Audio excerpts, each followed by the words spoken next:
ஆபத்து அவசர வேளைகளில் விரைந்து செயல்பட ஏதுவாக பார்க்க போனால் பள்ளிகளில் தீயணைப்பு பயிற்சிகள் ஆண்டுதோறும் வழக்கமாக்கப்பட வேண்டும்.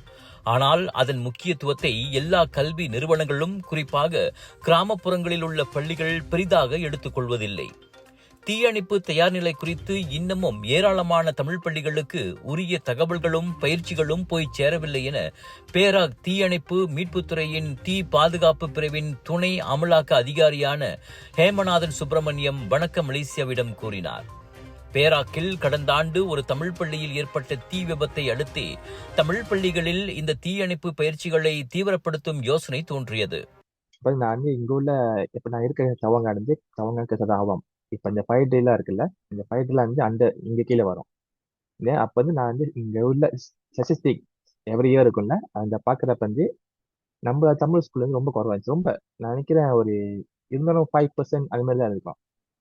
எனக்கு ஒரு ஷாக் ஆச்சு. ஏன் தமிழ் ஸ்கூல் நம்ம இந்த ஃபைவ் டே ரொம்ப கூப்பிட மாட்டாங்கன்னு. அதுக்கப்புறம் நான் என்ன பண்ணேன்னா, ஐ ட்ரை டு எனக்கு ஆன்சர் வேணும். ஸோ நான் கேட்கணும்னா நான் என்னோட ஃப்ரெண்ட்ஸ் ஸ்கூல்ல வேலை செய்றாங்க. அவங்க கிட்ட ஸ்கூல் கிட்ட நான் விசாரிச்சேன்ல, ஏன் அப்ளை பண்ண மாட்டீங்க அப்படின்னு.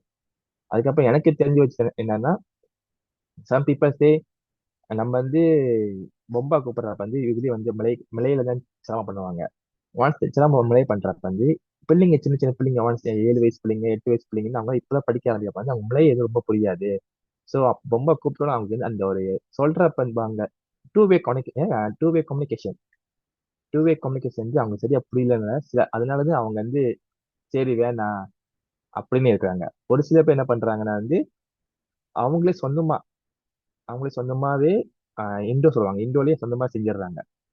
அப்பதான் எனக்கு தெரிய வந்துச்சு, ஓ இதனாலதான் மத்த ஸ்கூல் இந்த பயிற்சி செய்ய மாட்டாங்க அப்படின்னு.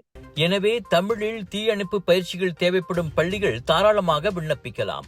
ஆனால் விண்ணப்ப நடைமுறைகள் சரியான வழிகளில் மேற்கொள்ளப்பட வேண்டும் என்றும் அவர் கூறினார். தமிழ் பள்ளிகளுடனான தொடர்பை எளிதாக்க இந்திய தீயணைப்பு அதிகாரிகளை நியமிக்க வேண்டும் என்றும் அவர் பரிந்துரைத்தார். ஒவ்வொரு பள்ளியிலும் அதிக விழிப்புணர்வும் விரிவான அணுகுமுறையும் இருந்தால் விரும்பத்தகாத பேரழிவு ஏற்படும் போது அதிக உயிர்களை காப்பாற்ற முடியும் என ஹேமநாதன் சொன்னார்.